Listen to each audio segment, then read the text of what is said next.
Good afternoon everyone. Today we will discuss about the different types of the pesticide, insecticides that is made by the recombinant DNA technology. Okay, so first one, BT cotton. So how BT cotton is produced by the help of the biotechnology? That is BT cotton. Some strains of Bacillus thuringiensis produce proteins that kill certain insects such as Lepidopterans, tobacco birdworm, armyworm, coleopterans, beetles and dipterans, flies and mosquitoes. So some of the strain means some of the different species of the Bacillus thuringiensis that produce some enzymes or proteins that actually helps to kill this type of the insects, that is Lepidopterans, tobacco birdworm or armyworm that is commonly called, coleopterans that is beetles and dipterans. Bacillus thuringiensis form protein crystals during a particular phase of their growth. These crystals contain a toxic insecticidal protein. Okay, so in their lifestyle stages the Bacillus thuringiensis produce a crystal proteins, okay, which is harmful for the insects and work as the insecticides.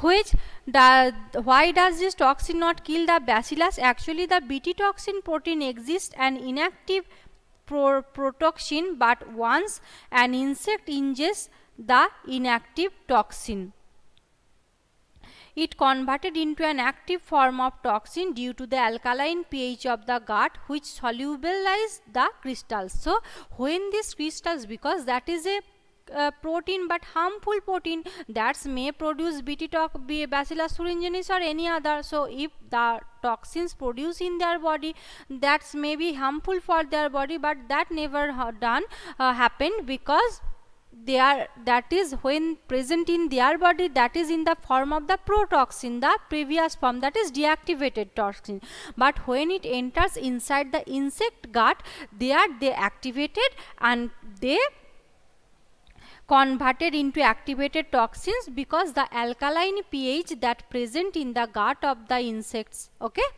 so that's why that is soluble the crystal, so then it is mixed with their body and they will die. The activated toxin binds to the surface of midgut epithelials, create pores that cause cell swelling and lysis and eventually causes death of the insect. So why BT toxin works works only on the insect's body, not in the Bacillus thuringiensis body? This is the cause, because when it is present in the B thuringiensis body, it is inactive protoxin form, when it enter inside the insect's body, then the crystal digested in the gut of the insects, then they create a pore, and so that's why their body will be swell up and the insect will die. Okay, specific BT toxin genes was isolated from the Bacillus thuringiensis and incorporated into several crop plants such as cotton. The choice of the genes depend upon the crop and targeted pest. As most BT toxins are insect group specific, the toxin is coded by a gene named CRY. Okay, so this toxin is also coded by a gene that is called CRY gene. There are number of them. An example, the proteins encoded by the genes CRY-AC, CRY2, CRY1AC, CRY2AB control the cotton bollworms, that of the CRY-AB controls the corn borer. Okay, so different types of the protein that is named by their different works, so that is 1, 2, 3, AB, AC. Okay, next, pest resistance plant. Several nematodes, pesticides, a wide variety of plants and animals including human beings. A nematode, Meliodengine contigenita, infects the roots of the tobacco plants and causes a great reduction in the yield. A novel strategy was adopted to prevent this infestation, which was based on the process of RNA interference. Okay, so the tobacco mosaic virus, because that is contain the RNA, so the RNA, you know that is not stable, they can change their form. So when RNA virus has affected your body, that will be severe than the DNA affected viruses. Okay, So RNA takes place in all eukaryotes organism, a method of cellular defense. This method involves silencing of a specific mRNA due to the complementary double-strand RNA molecule that binds and prevent translation of the mRNA. The source of this complementary RNA could be form an infection by the viruses having RNA genomes or mobile genetic elements. Okay, so in the pest resistance plants, their body, there is also RNA is produced from a double strand RNA, and then they produce it messenger RNA, and this RNA could be an infection that is found by the infection in virus body. Using agrobacterium vectors, nematode specific genes were introduced into the host plants. Okay, so agrobacter vectors mean nematode. Nematoda, you know that these specific genes are enter into the plant's body. So that will be prevented from the nematodes. The introduction of DNA was such it produced both sense and antisense RNA in the host cell. These two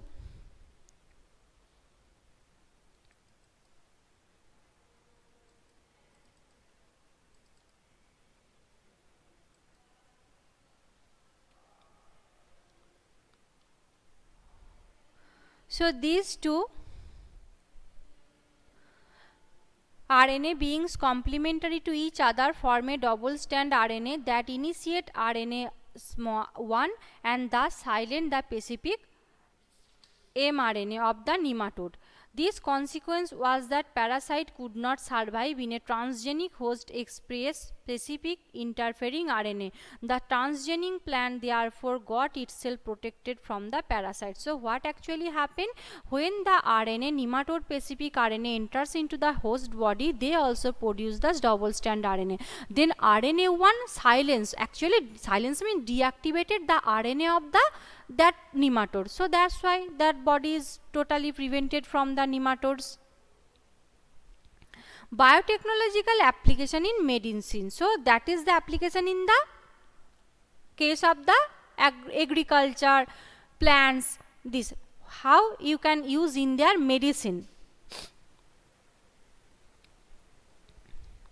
The recombinant DNA technological process have made immense impact in area of the healthcare by enabling mass production of safe and more effective therapeutic drugs. Further, the recombinant therapeutics do not introduce unwanted immunological responses as is common in case of similar products isolated from non-human sources. At present, about 30 recombinant therapeutics have been approved for human use all over the world, and 12 of these presently being marked. Okay, so 30 types of the recombinant DNA technology you can use in the human welfare, but 12 is popularly used. That is markable. Genetically engineered insulin. Insulin, you know that diabetes patient, they take the insulin. So how the genetically engineering insulin is produced? Management of adult onset diabetes is possibly by taking insulin regular time of the intervals. You know that the sugar patient, diabetic patient, they take the insulin at the proper time of intervals. What would a diabetic patient do if enough human insulin was not available? So sometimes that is not available because so many patients are there and this is not insulin all time available. So if discussed, you would soon realize that one would have to isolate it and use insulin from the other animals. Would this insulin isolated from other animals be just effective as the secreted by human body itself, or would it not elicit an immune response in the human body? Obviously this is a good question.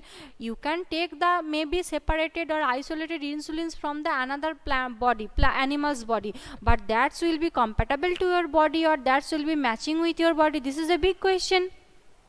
So now imagine if bacteria were available that could make human insulin, suddenly the whole process becomes so simple. You could an easily large quantity of bacteria and make as much insulin as you need. So if you produce it from the bacteria, because so many bacteria are there, so there is available number of the insulin will be produced.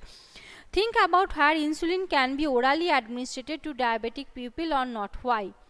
Insulin used for diabetes was earlier extracted from the pancreas of slaughtered cattle and pigs. Okay, so from the pancreas of cattle and pigs, the first time when it was first discovered, it is isolated from that animal's pancreas. Okay, insulin from an animal source through causes some patients to develop allergy and other types of reaction to the foreign proteins. Obviously this is the unknown to your body. When you extracted the insulin from the other animal's body and enters in your body, obviously it reacts, some allergic reaction occurs because it is foreign materials to your body.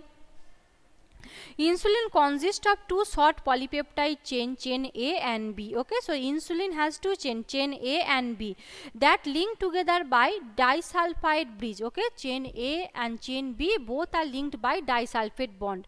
And in animals, including humans, insulin is synthesized as prohormone like proenzyme. The prohormone also needs to be processed before it becomes a fully mature and functional hormone. Okay, so prohormone means the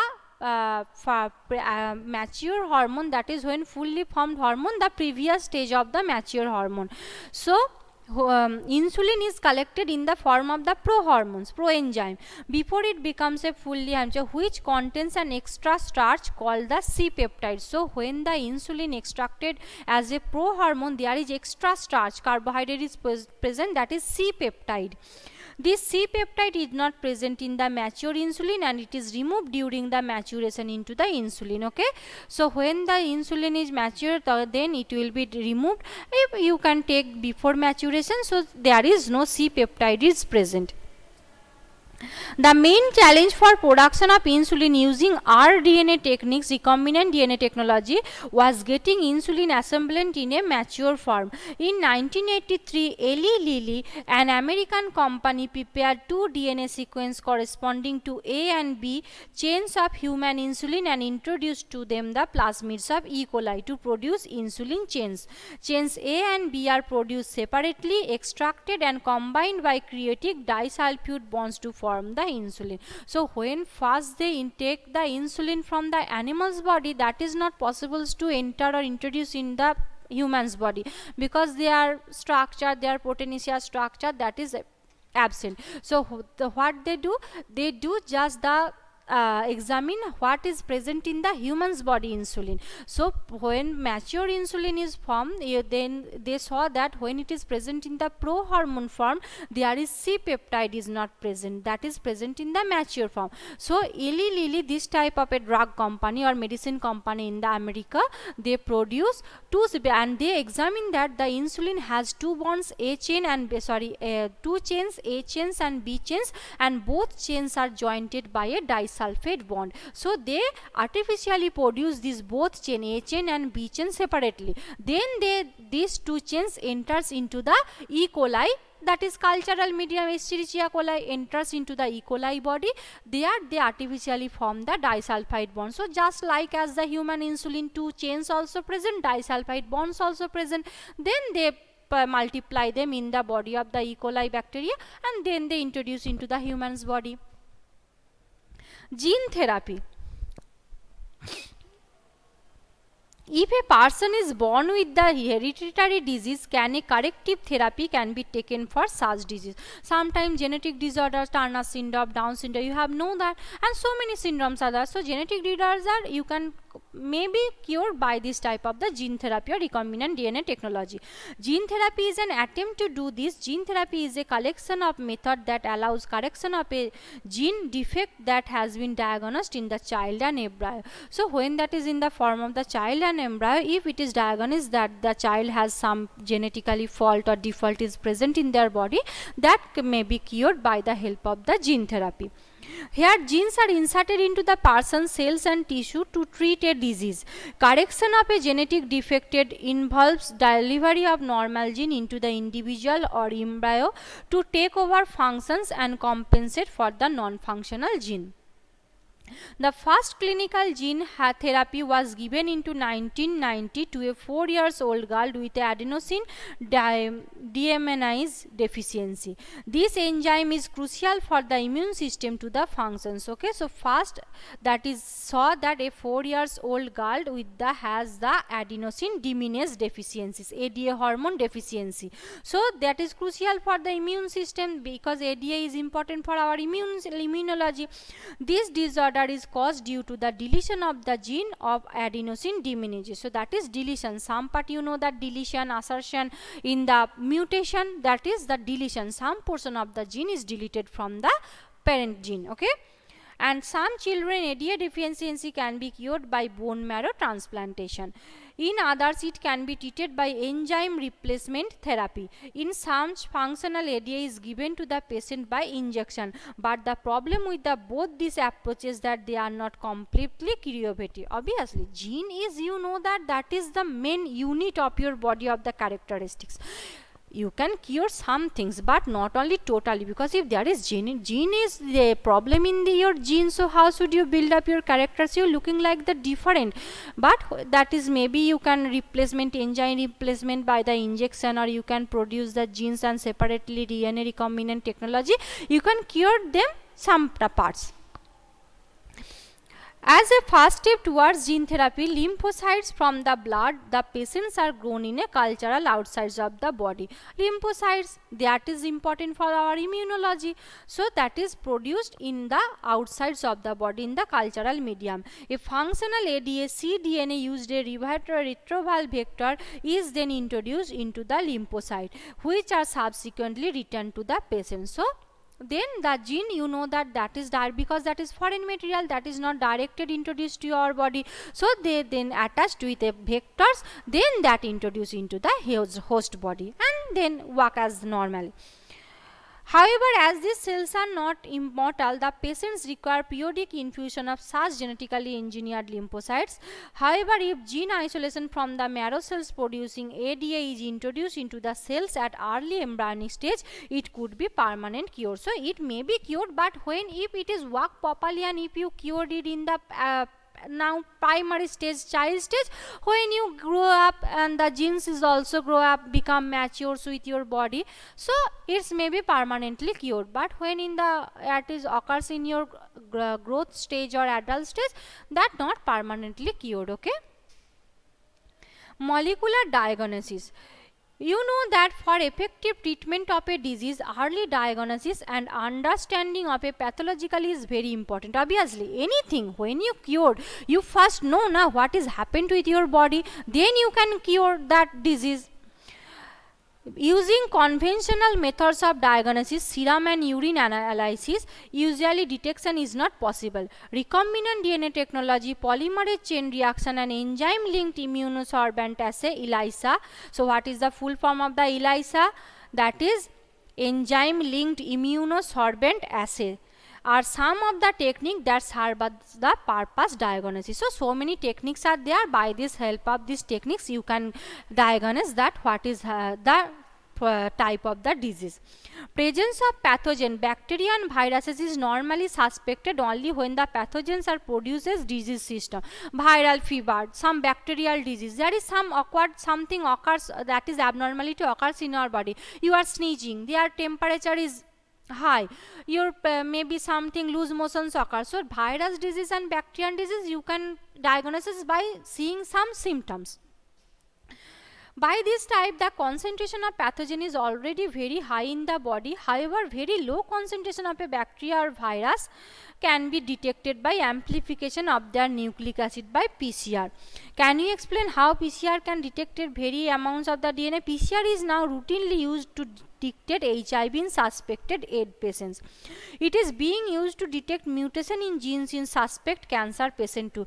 It is powerfully technique to identify many other genetic disorders. A single standard DNA or RNA tagged with a radioactive molecule is allowed to hybridize to its complementary DNA in a clone of cells, followed by detection using autoradiography. The clone having the mutated gene will hence not appear on the pathographic filming because the probe will not have complementary with the mutated gene. Sometimes if you can enter into the gene in your body that may be not present in your photographic plate because that is mutated gene, that is not as normal with your body. So that is normal in your body, you can detect them. That is mutated gene, you cannot detect them. ELISA is based on the principle of antigen-antibody interaction. Infection by pathogens can be detected by the process of antigen, protein, glycoprotein, etc. detected by antibody synthesis against the pathogens. Okay. So This is up to for the today. We'll continue rest of the part in my next video. Happy Diwali everyone. Stay safe. Okay. Bye everyone.